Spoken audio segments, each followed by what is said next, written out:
Hello and welcome to Unprofessional Engineering. My name is James. You got Luke.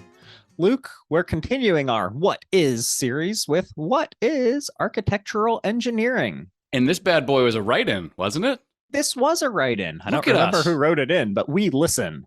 Customers first, right? Being very, caring and giving and understanding of what people are asking for, even though you don't remember who said it to give them a shout out. But nonetheless, We already gave them the shout out on a different episode, so they can settle down. We thank them for the write-in, but we don't thank them when we do it. Correct. Because that Gotcha. would require far more Way more planning, effort. Luke. Also, calling them customers might be a stretch. But anyways, yeah, architectural engineering. So I have something for you, Luke, that I stole straight from ae.psu.edu. If you want to talk about architectural engineering, this is the school, Penn State. So architectural engineers apply practical and theoretical knowledge to the engineering design of buildings and building systems. The goal is to engineer high performance buildings, kind of like a Ferrari, but different, that are sustainable, resilient, economically viable, and ensure the safety, health, comfort, and product of occupants.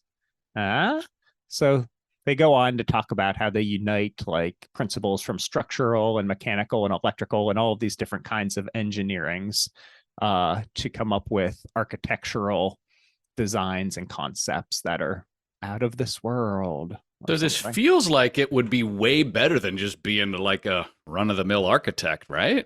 So that's what I've been gathering as well. I actually just had a conversation with some folks that were saying how being an architect still has this kind of like allure to it and this glamour that this is like a fancy thing. And I'm not saying it's not a great degree, but I think a lot of the times it's not really as cool as it used to be. Like you're not the one that's in charge of everything. You don't get all this credit for building this giant skyscraper.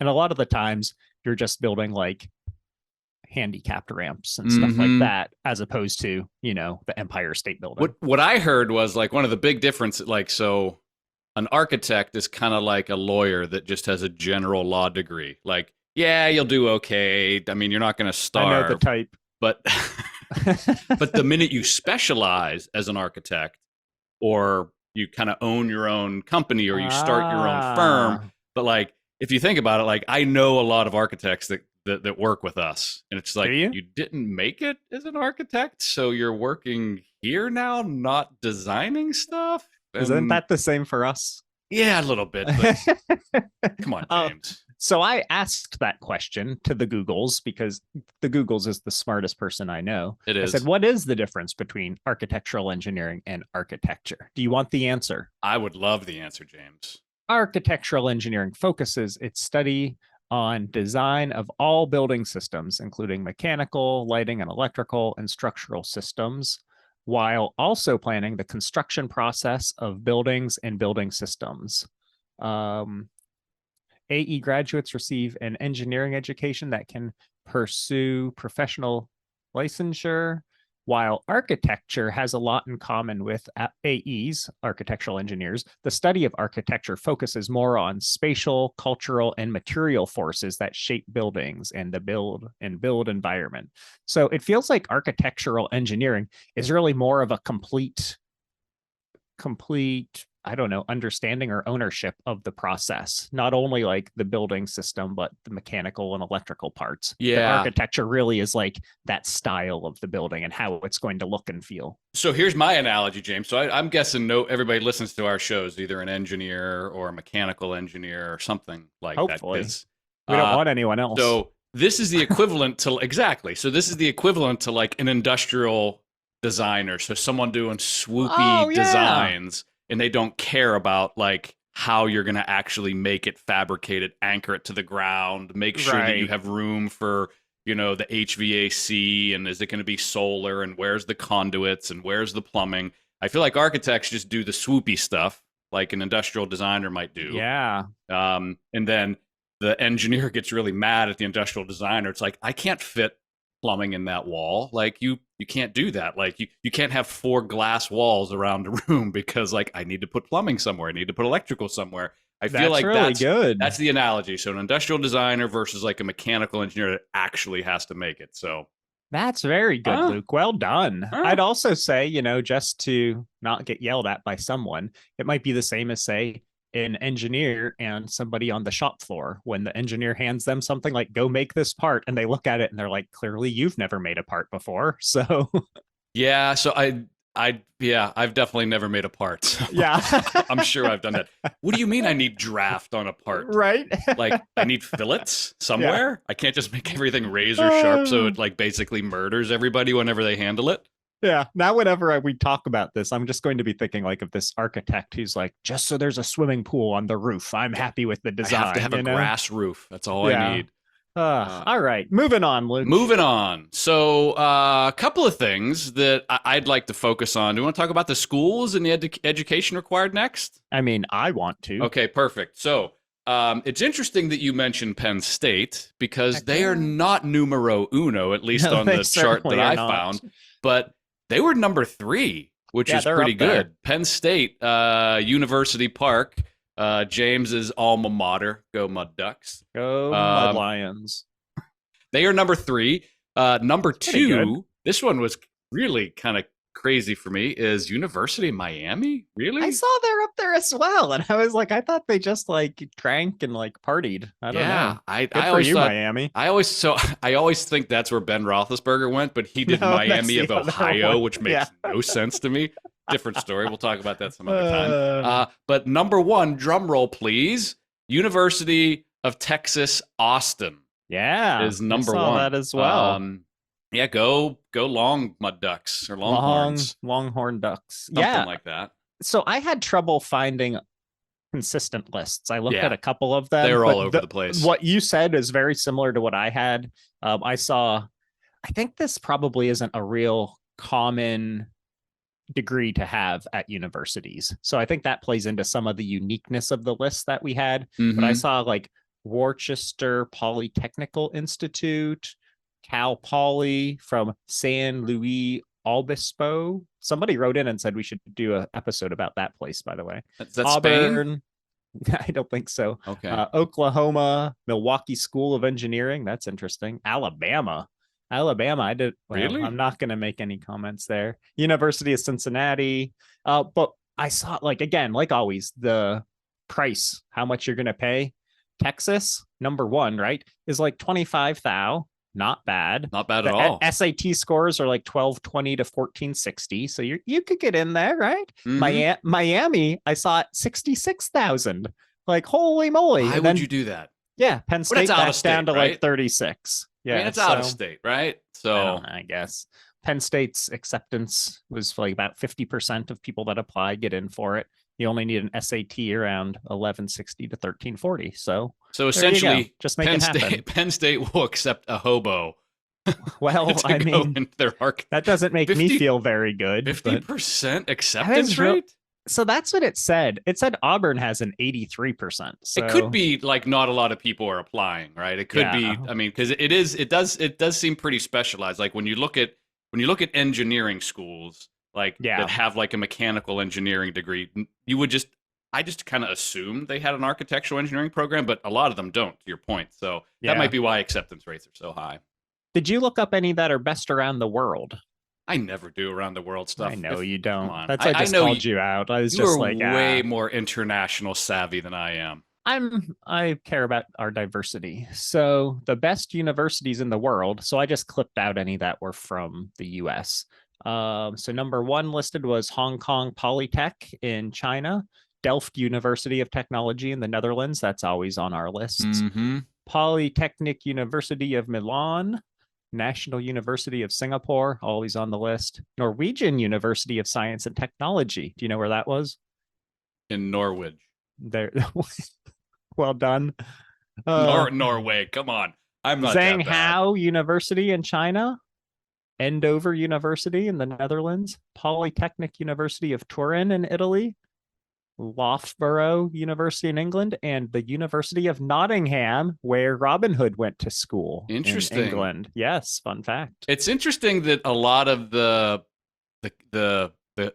countries and that you mentioned have like exceptional architecture. Like if you think of Singapore, there's some of the most exceptional architecture in the world is in Singapore, Right.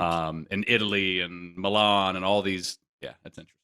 That is very interesting. Now, before we get into anything else interesting, Luke, I think it's time that we take a break for this week's word from our sponsor. Have to assume it's University of Austin Mud Ducks. University of Austin did not get back to me in time, so I do not have a sponsor this week, but I do have shout outs. Who do we got? I like these ones. So first, Alan S. says, love the show. I'm an electrical engineer from North Carolina working on automation and instrumentation. I've listened to every show you produced while traveling to various sites and facilities. Thanks, I'd A like Dog. That's right. Thanks, A-Dog. I'd like to suggest a show on, quote, not so great engineers and inventors, starting with the developments of Thomas Migley Jr.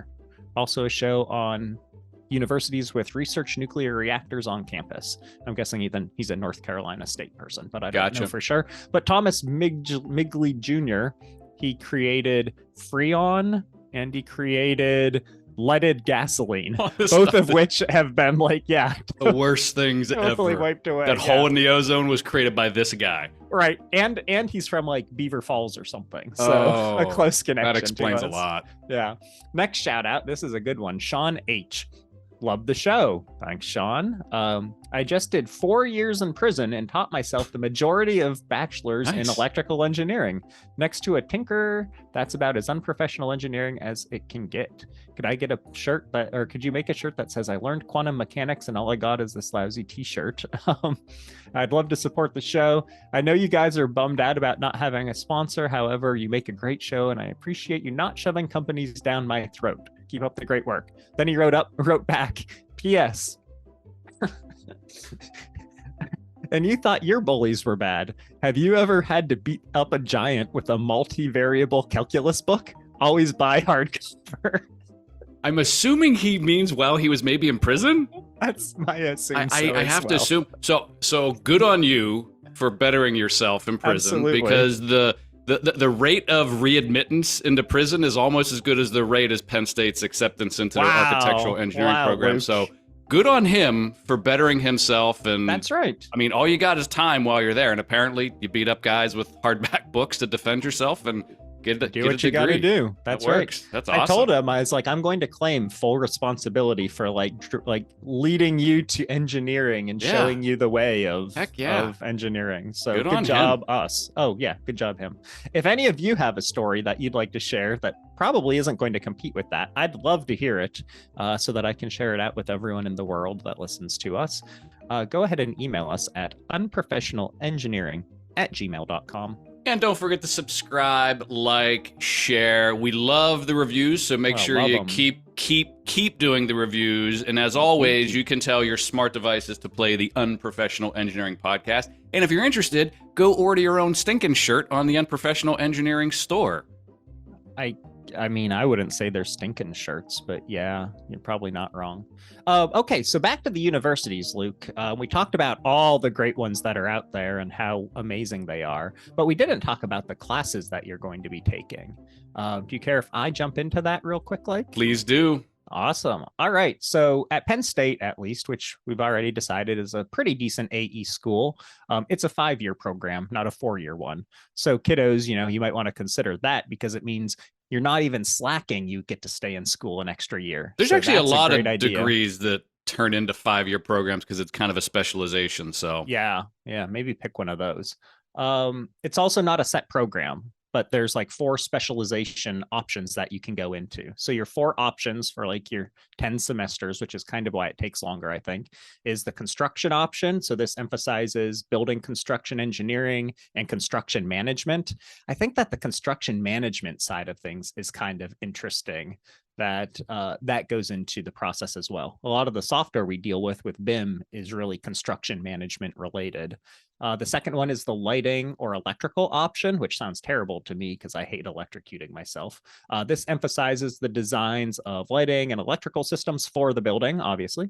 The third is the mechanical option, and this is design of heating, ventilating, and air conditioning systems, stuff like that for a building. And then the structural option, which I would have thought would be similar to the construction option, but that's okay. It emphasizes the analysis and design of building structural systems. So these are your 4 different options, at least if you go to Penn State. I assume a lot of the other schools have a similar setup as well. Let's see, courses in architectural design are included in all of these options to give the engineering student an understanding of architectural design in general and how it relates to engineering. They're provided throughout the program, and this all culminates with a year-long capstone design course, which sounds like a lot of fun to me. I love capstones. Do you? Yeah. Have you ever gotten to work with kids on their capstone projects since entering like our work? I'd say the closest thing I did was I did a little bit of mentoring for a high school program, not collegiate, not a capstone, but it was a high school. It was like a robotics thing years ago that I was able to help with, but nothing at the collegiate level. They wouldn't trust me. Yeah. I worked with some kids at Carnegie Mellon. It was more on the marketing side of things. Okay. But it's just funny. Like, at least they're still under the impression that you have a job, therefore you know what you're doing and you're smart. But like walking in there and knowing that these like 19-year-olds know way more than you and they're smarter than you. Like, it's like, just fake it. Just fake it. Anyways. So the thing that everybody cares about, James, is the cash money. Oh. The Benjamins, as you and I like to call them. I mean, I don't care about that, but I can see how other yours is all about improving society and people's interaction with buildings. That's what you really care about from an architect. No, it's not. So surprisingly, this is kind of low. I was shocked by this. So I got some average pay by state, and it is dramatic. And my guess is this is really tied to, there's probably 1 or 2 big firms in these bigger states that pushes the average up. So these were some numbers I got for average pays. And this is coming out of school. So this is, like I'd say 0 to 4 or 5 years experience kind of thing. Number 1 is the Garden State, New Jersey. My guess is they got to pay you to live there because no one wants to live there. Just saying. So it's the like average Alaska, where you get paid just to live there. That's the same with Jersey. But it was 90. I'm sorry, it was 86 and some change. It was almost like school. So out of school, like 0 to probably 4 or 5 years experience, like kind of entry level, pretty low. In my mind, for 80 something, a 5-year program, and that's average. So maybe average. Maybe I am kind of poo-pooing that a little too much. So as average, I would probably have taken not bad. that out of school any day. Yeah, but that was like 20 years ago. That's true. Number 2, Tennessee. Tennessee was 83.3. Number 3 is Massachusetts. I think I'm pronouncing that correctly. If that's actually a state, never heard of it. Yeah. Tennessee. Like the first 2, or those 2 make sense. Tennessee is confusing to me. My guess is, how is California not up there? My guess is it's probably Tennessee Power Authority, whatever that's called, the TVA, the Tennessee Valley Authority. They probably have a whole bunch of architectural engineers that probably work on the infrastructure of the power system in Tennessee. That makes sense. Hawaii, 82. Nevada comes in, rounds out the top 5 at 81. And then if you live in Pennsylvania and you decide, so you go to Penn State, you're like, oh, I want to be an architectural engineer. My average salary coming out of school to 5 years, $66,152. Wow. So, wow. Yeah, don't work in Pennsylvania. Yeah, I think Pennsylvania has such a low cost of living, I think, compared to a lot of, depending on where you're at in PA. Yeah. But it has a pretty low cost of living. So I think you'd probably be okay. I mean, if you think about the cost of living in Jersey, I mean, yeah. So yeah, I guess that's fair. I saw when you're in like the 15+ years category. Yeah, it where jumps. I care about it. Jumps. It's in like the 130s, 140s area. So pretty competitive pay there. That's crazy that PA pays so much less than these others. Did you happen to list out who the lowest was? I did not. Was it PA? PA was way down the list. It was like number 20 or something like that. Oh goodness. Well, that's not ideal for us. So then you got to think about, so that's the pays, right? And then you got to think, who's going to hire you? I thought about that too. So this is like a Glassdoor like list right here. And the weird thing is, you've never heard of any of these companies. So I've then heard I of was, 2 of the 4 I listed. see, but then I brought it down to just in PA to kind of make this Oh, PA specific, so it's okay. a little bit better. That's where all of our So listeners are anyways. yeah. So the first one, Rick Ford Staffing. So the one that shows up all the time is a staffing agency. So a Okay. headhunter, essentially. Mhm. There was a lot inside of the steel industry. So there were multiple steel Oh, companies we that still were have doing those? this. Yeah. Another one was GBBN Architects. They're right here in Pittsburgh, Pennsylvania. Jacobs, they are over in Moon Township. That was one I did recognize the name of, at least locally. That's on my list, and they're one of the big ones internationally, or Yeah. at least nationally as well. Yeah, they have an office out in Moon Township, out near the airport here. Mhm. Stantec was another big one that I have seen before. They're right here in Pittsburgh, PA. Kind of low. It's an entry level position. 52 to 69K was their estimate. And then the only other one that was really kind of, I'll say, that I knew of before was this JPT Architects. So again, Pittsburgh, Pennsylvania. It's an international company. Although you did need to have multiple licensures, if that's how you're saying it. Licensures. That's that you got it. See, I nailed it. But the range was all the way up to 120, which wasn't bad. So Oh, cash money. A couple that I saw that were, I think they're all international even. AECOM, AECOM. So I've Mhm. heard of them before. I think probably just because of our AEC work that we do. They are the world's trusted infrastructure consulting firm, delivering professional services throughout the project lifecycle. Oh, Yada yada yada. But their competitors would be ABB, Bechtel. So those are other companies that you've probably heard of. Bechtel's so big. Of yeah. course, they have a lot of architectural engineers.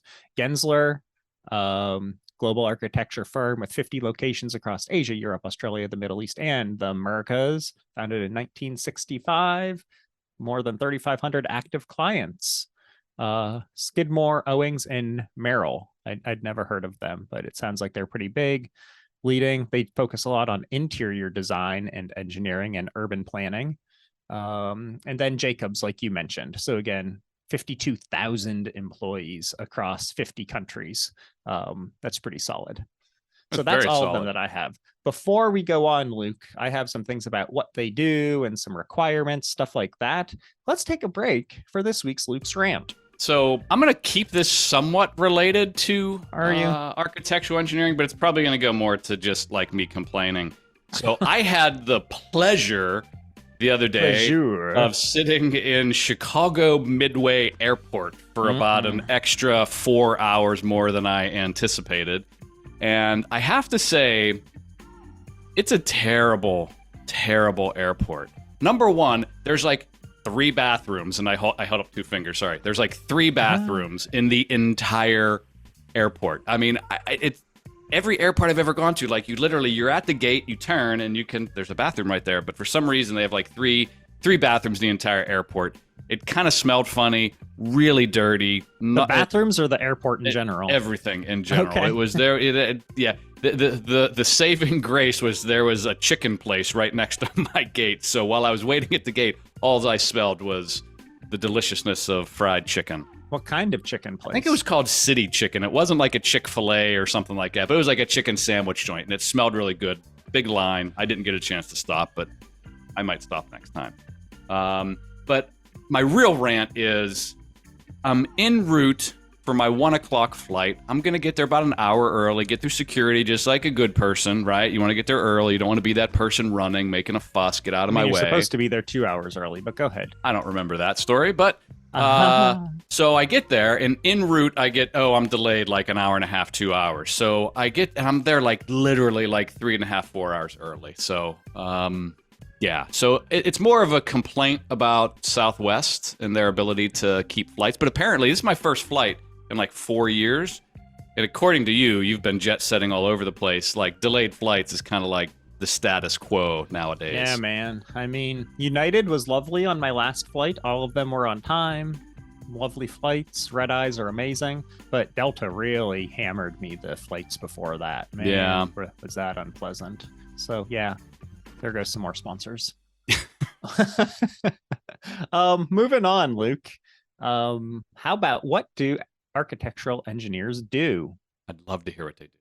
I have just a list of bullet points. If any of these interest you, this might be a career that you might want to get into. Mm-hmm. Designing, analyzing, and altering plans, prototypes, or structures, ensuring building plans, prototypes, and structures are operating safely, efficiently, and reliably.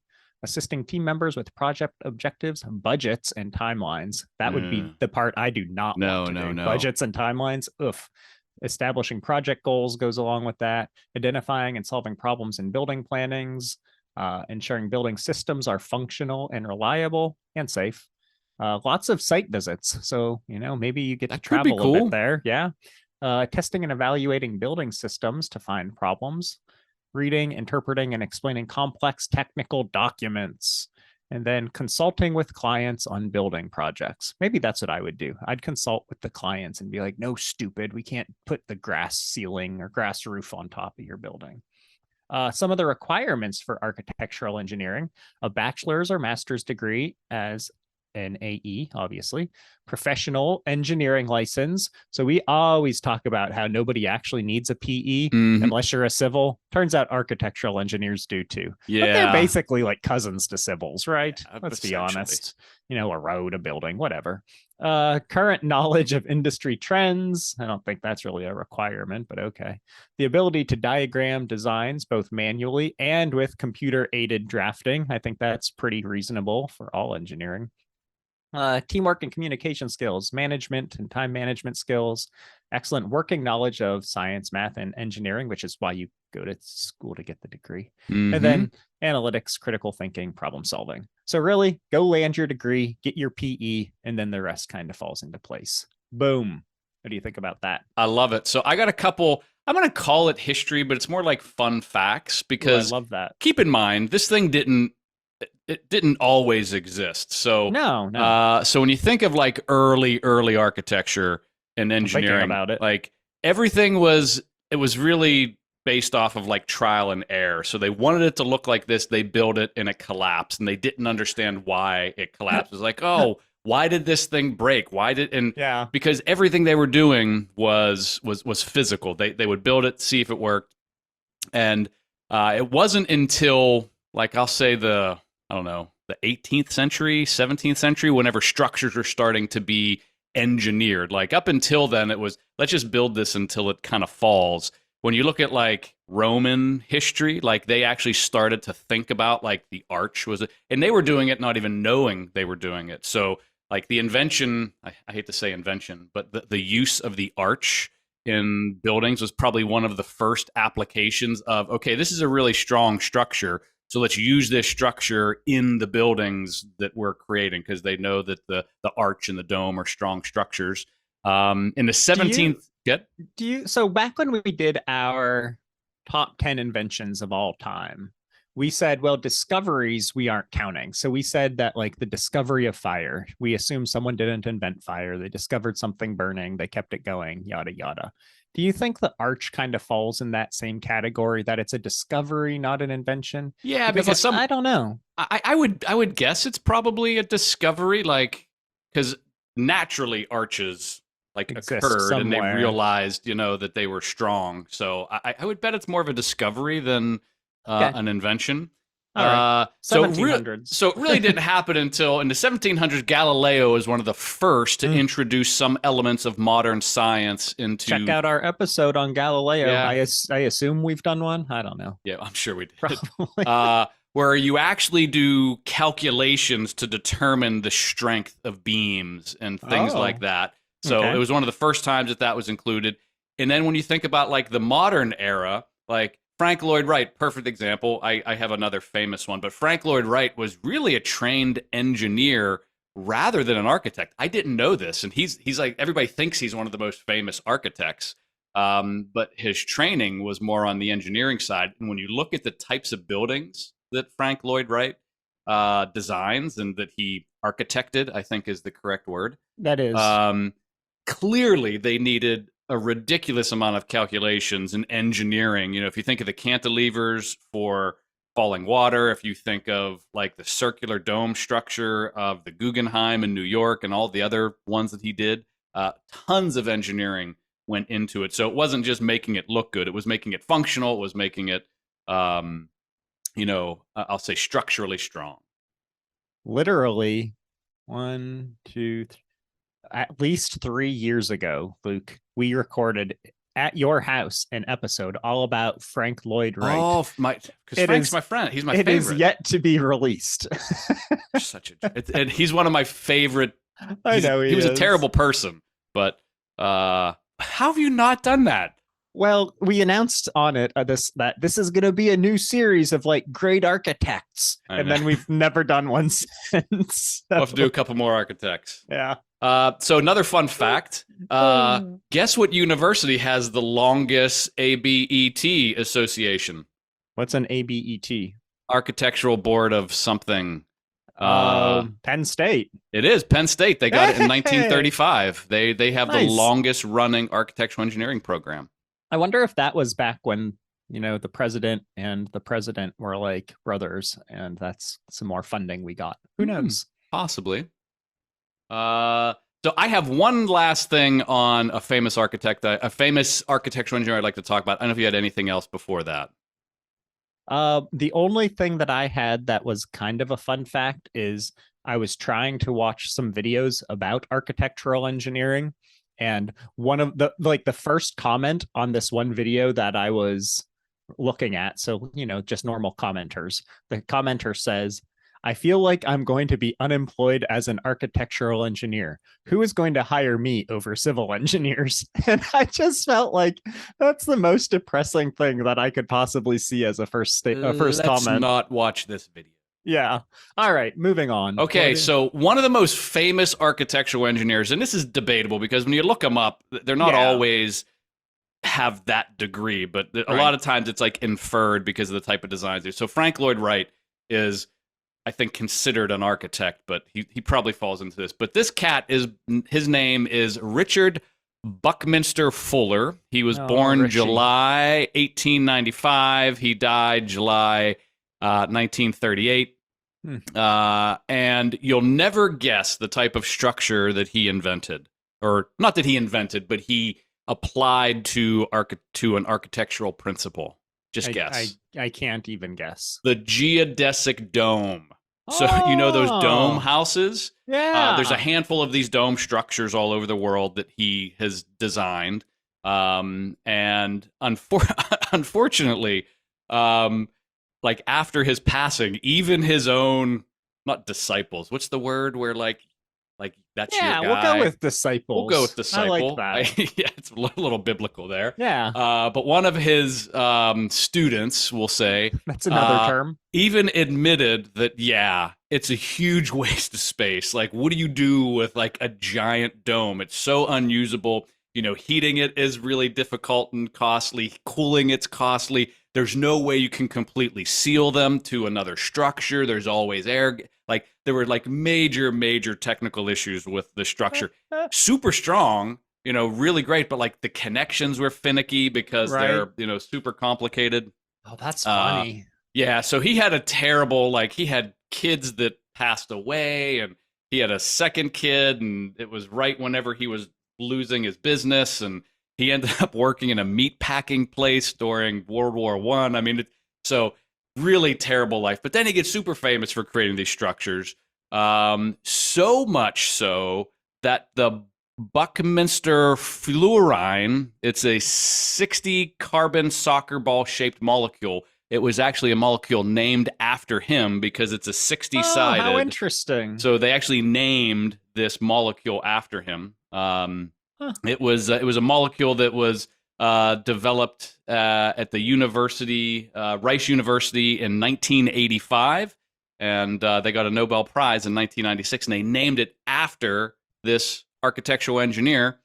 Another fun fact: remember buckyballs, the little magnetic balls that came in a cube? You'd buy them at like those toy stores. So buckyballs were named after this guy because his friends called him Bucky. Buckminster, right? Yeah, yeah. So buckyballs are BB-sized super strong magnets. They're rare Oh, I earth. know They're made those. out of Yeah. neodymium, I think Oh, is how yeah. you pronounce it. Nailed Neodymium. it. Yeah. Apparently these things were super dangerous. So they came out in like the 80s, 90s, and in 2013, Everything dangerous came out in the the U.S. 80s. Consumer Product and Safety Commission made them illegal because apparently, like, whenever you accidentally swallow these as a dog or a kid, and another one goes in there, it creates all kinds of intestinal problems because Probably they're pinches they're them rare and earth magnets, and like kids were mm, dying and animals were dying, and apparently they were so strong they were wiping memory on laptops, like when you would set it on your laptop as I like a could see that. desktop. Yeah, I had a bunch of them I back always in the thought they looked day. fun. Yeah. Yeah, I mean, I ate most of them and lived, but I feel like yeah, That makes sense. yeah, yeah, it makes a Just lot of sense. imagine being the kid back in the 80s who eats a handful of these suckers and then goes out and plays lawn darts, and that thing just comes like a homing missile right into your gut. So he's the most famous one. 80s. There's a whole bunch of other ones that are kind of quote unquote architectural engineers. And Frank Lloyd Yeah. Wright, obviously, another one. When we do eventually post it, Yeah. James, make Yeah. sure you listen to it. I should That's have all done I that had. this week. All right. Well, that's all I had as well. And I think we're at time. So hopefully you all learned everything you could possibly want to know about architectural engineering. If not, go Google it, I guess. Otherwise, if you do have more questions, if you want to tell us a great story about how we saved your life or anything like that, why don't you go ahead and email us at unprofessionalengineering@gmail.com. And until next time. See ya.